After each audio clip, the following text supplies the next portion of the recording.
One of the hardest things for me when I first diagnosed with IBD was just the plethora of side effects that came along with it, like the fistula, the abscess, the fevers, the night sweats. And I know you had probably a real different journey with your IBD than me, but what do you think was one of the hardest things for you? Yeah, well, like we were talking, we both went through that fever thing, every night, 103, 104 degree fevers, and just, that was one thing that was big for me too, and just going to sleep and laying on towels because of the night sweats and shivering from being so cold. That was the worst. I would wake up and be drenched. I mean, your t-shirt's drenched, the towel's drenched. Like somebody poured a bucket of water just all over you in your bed. And you don't want to get up and move because you're so cold. Yeah. Even the little bit of air would freeze you even more. That was terrible. And I would sometimes change 3 times a night. Entire, towels, shirts, you name it. I had to change all of it. So, I was the opposite. I slept with no clothes on because I knew that I was going to be sweating. And another thing for me was I had accidents when I was sleeping, so okay. I just sleep. Yeah, that, in the beginning with my fistula, which you can't control those things. And that was very frustrating. And, I'm wadding up toilet paper and sticking it in, my underwear, trying to catch the discharge from my fistula. And we were at a party one time, and I looked down on the floor, and that thing had fallen out, and I'm like, oh my God, that was just... Yeah, the embarrassment. The embarrassment wouldn't necessarily name a side effect, but to me it would be a huge side effect of going through something like that. I remember I was in college at the time, and all my friends were going out and doing things that everybody in college did, and I was at home in my dorm room every night with that fever and running to the bathroom and just losing so much blood, standing up from going to the bathroom and just looking at blood and thinking that, I'm not gonna make it much longer. Right.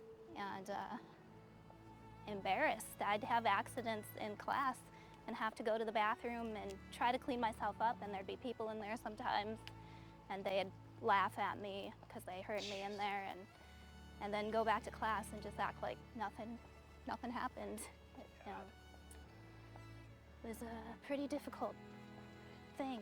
Yeah, absolutely.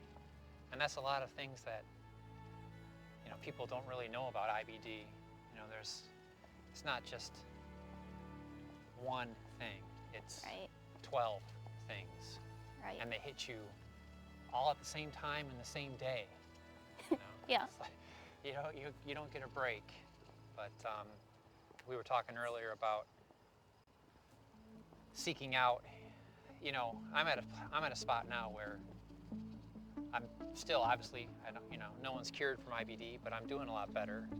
And that's because of, the dialogue that I have with my GI and my current treatment. And I just hope everyone can get to the point where I am.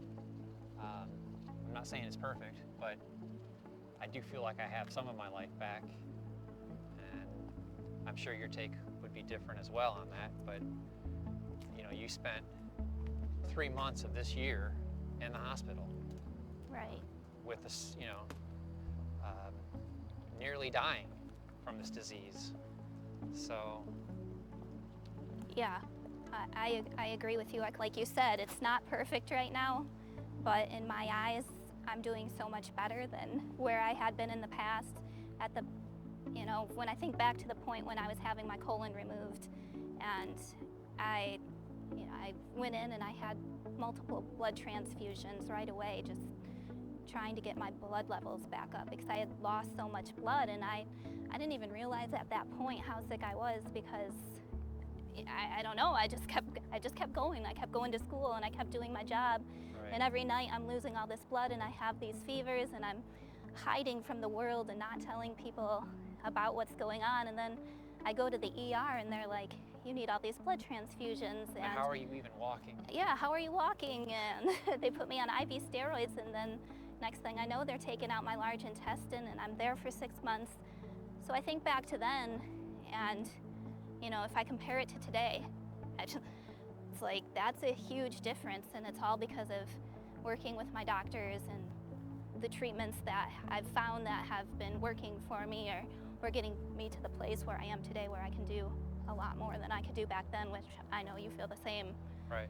So it's, you know, it's not going to be perfect, but it's a heck of a lot better than back then. Yeah, for sure. What do you think about our IBD community? I love those guys. Yeah, like I was telling you a little bit before, and I think this was the same for you. I didn't have a friend in the world that had Crohn's disease or ulcerative colitis. Right. Not one person. And so it felt like I was carrying around this big secret and this big burden, and nobody understood. And if I told people, they thought, you know, oh, I heard about that, and that you just have stomach aches, or that's very similar to IBS. So it felt Right. very, very lonely and difficult, obviously.